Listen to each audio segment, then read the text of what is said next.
Hello friends, હું છું Hardik Patel. Icon engineering tuition ક્લાસીસની ચેનલમાં વિદ્યાર્થી મિત્રો આપનું સ્વાગત છે. ડિપ્લોમા સેમેસ્ટર 3 મિકેનિકલ બ્રાન્ચની અંદર અભ્યાસ કરતા મારા વિદ્યાર્થી મિત્રોનો સબ્જેક્ટ છે ટર્મ એટલે કે theory of machine and mechanism, જેનું આજે આપણે સૌથી ઇમ્પોર્ટન્ટ વિડીયોની વાત કરવાના છે, જે 31 માર્ક્સ તમને લઈ આપે છે ફક્ત 3 ચેપ્ટર કરવાથી. ચેપ્ટર નંબર 4, ચેપ્ટર નંબર 5 અને ચેપ્ટર નંબર 6. આ 3 ચેપ્ટરના વેરી મોસ્ટ ઇમ્પોર્ટન્ટ ના હું વિડીયો આજે તમને આઈએમપી આપી રહ્યો છું વિદ્યાર્થી મિત્રો.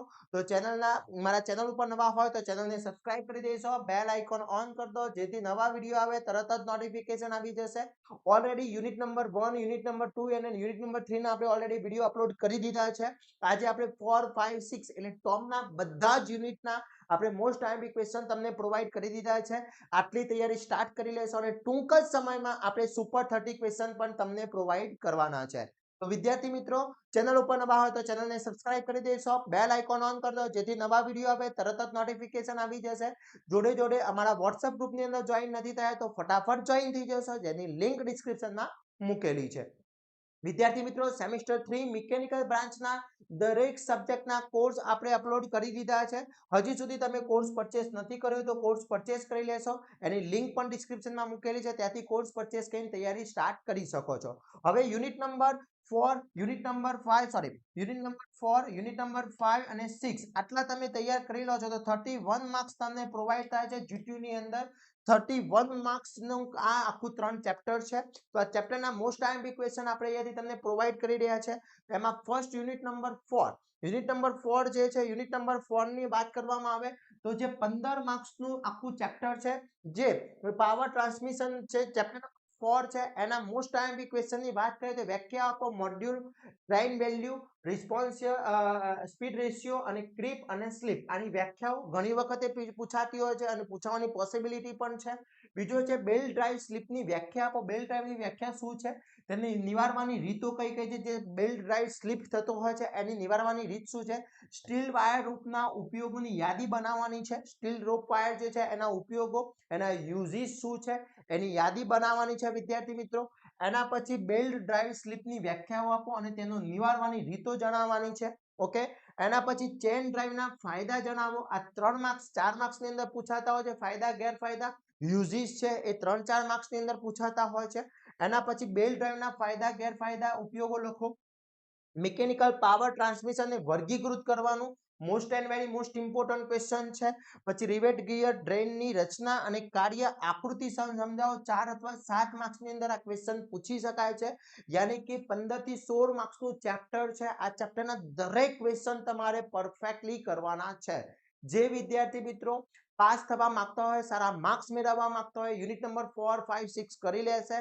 બધા જ યુનિટના આપણે ક્વેશ્ચન પ્રોવાઈડ કરી દીધા છે. હવે ટૂંક જ સમયમાં સુપર 30 ક્વેશ્ચન પણ તમને અમે પ્રોવાઈડ કરી દઈશું વિદ્યાર્થી મિત્રો. ઓકે. એના પછી વાત કરીએ ઓટોમોબાઈલના સ્લાઇડિંગ ગિયરબોક્સનું કાર્ય આકૃતિ દોરી સમજાવો. ઓકે. પછી ફ્લેટ પ્લેટ ડ્રાઈવમાં ડ્રાઇવિંગ ટેન્શન ગુણોત્તર તારવવાનું પૂછી શકે છે. સાબિત કરો કે મહત્તમ શક્તિ સંચય કરવા માટે સેન્ટ્રીફ્યુઅલ ટેન્શન મહત્તમ ટેન્શનના એક ભાગના 3 ભાગ જેટલું હોવું જોઈએ એવું પ્રૂવ ધેટ કરવાનું પૂછી શકે છે. ઘણી એક્ઝામમાં પૂછાયેલો છે. પછી ગિયર ડ્રાઈવના ફાયદા અને ગેરફાયદા જણાવો. Most and very most and IMP છે. એપી સાયકલની ગિયર ટ્રેન આકૃતિ દોરી સમજાવવાનું પૂછી શકે છે. આ ખાસ કરવાનું છે. પછી ફ્લેટ ડ્રાઈવ માટે ટાઈ સ્લાઇડ અને સ્કેલના સ્લાઇડના ટેન્શન માટેનું સૂત્ર તારવવાનું પૂછી શકે છે. મોસ્ટ આઈએમપી છે. પછી ગિયર ના પ્રકારોની યાદી કરો પણ એક આકૃતિ સાથે સમજાવો અને આકૃતિ સાથે લેથ મશીન પરના આંટા પાડવા માટેની ગિયર ટ્રેનની ગોઠવણી સમજાવવાનું પૂછી શકે છે. તો યુનિટ નંબર 4 સૌથી વધારે માર્ક્સનો છે. આ બધા જ ક્વેશ્ચન તમારે પરફેક્ટ કરવાના છે. એક પણ ક્વેશ્ચન રહી ના જાય એનું ખાસ તકેદારી રાખવાની છે. હવે એના પછી યુનિટ નંબર 5 ની વાત કરી લઈએ તો યુનિટ નંબર 5 ફ્લાયવ્હીલ એન્ડ ગવર્નરમાં મોસ્ટ 8 માર્ક્સનું ક્વેશ્ચન ચેપ્ટર પૂછાય છે. એટલે આ ખાસ કરવાનું છે. હવે એની અંદર વિદ્યાર્થી મિત્રો આ બધાના જ વિથ આન્સર આપણા કોર્સની અંદર ઓલરેડી અપલોડ છે, તો ત્યાંથી કોર્સ પરચેસ કરી શકો છો.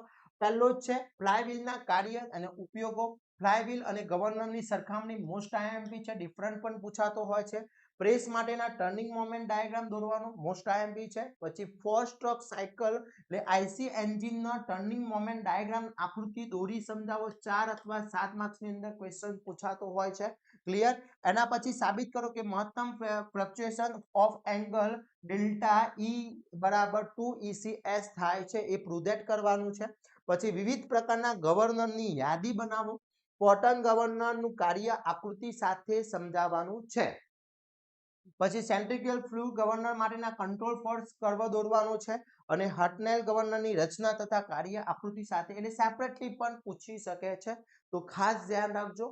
આટલા જ ક્વેશ્ચન યુનિટ નંબર 5 ના છે, બીકોઝ 8 માર્ક્સનું ચેપ્ટર છે. આટલા ક્વેશ્ચન કરી લો છો તો આખું ચેપ્ટર તમારું કવર થઈ જાય છે, એક પણ ક્વેશ્ચન બાકી રહેતો નથી. તો વિદ્યાર્થી મિત્રો ઓલરેડી મેં યુનિટ નંબર 1 2 3 તો અપલોડ કરી દીધા છે. આ છે તમારું 5 6 અને 7 માં. Okay, sorry 5 4 5 6. હવે 6 છે તમારું બેલેન્સિંગ એન્ડ વાઇબ્રેશનમાં, એ પણ 8 માર્ક્સનું ચેપ્ટર છે, 8 માર્ક્સનું ચેપ્ટર છે. એમાં બેલેન્સિંગના ફાયદા લખો. વાઇબ્રેશનની ખરાબ અસરો શું છે, વાઇબ્રેશન એટલે શું, વાઇબ્રેશન ઉદ્ભવવાના કારણો અને નિવારવાની જે વાઇબ્રેશન ઉત્પન્ન થતું હોય છે એ કેમ થતું હોય છે, એનાથી નુકસાન શું થાય છે, એને કઈ રીતના રિમૂવ કરી શકે, દૂર કરી શકે, એ પણ પૂછી શકે છે.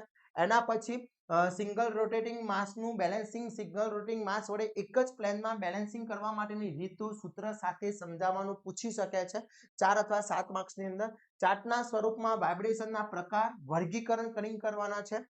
પછી વાઇબ્રેશનના જુદા જુદા પ્રકારો આકૃતિ દોરી સમજાવવાના પૂછાય છે. ખાસ ધ્યાન રાખશો વિદ્યાર્થી મિત્રો.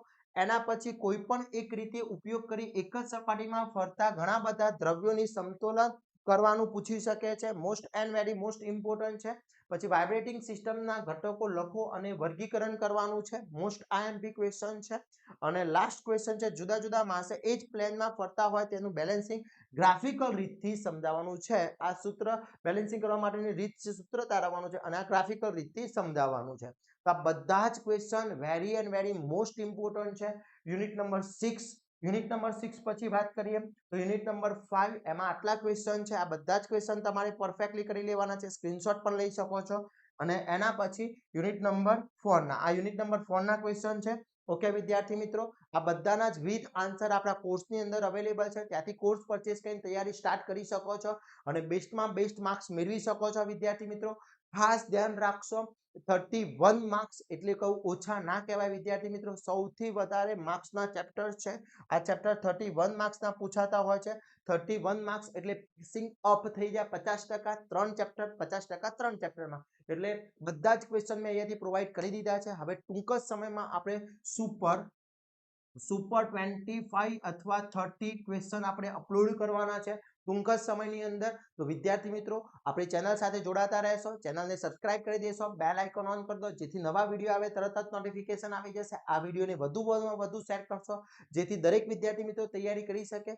ખાસ એક ઇમ્પોર્ટન્ટ નોટ છે મારી કે પહેલા આ બધા જ ક્વેશ્ચન કરો પછી સુપર 30 ક્વેશ્ચન કરવાના છે. તો આવા જ નવા વિડીયો સાથે નવા દિવસે મળીશું. ત્યાં સુધી વિદ્યાર્થી મિત્રો મને રજા આપશો.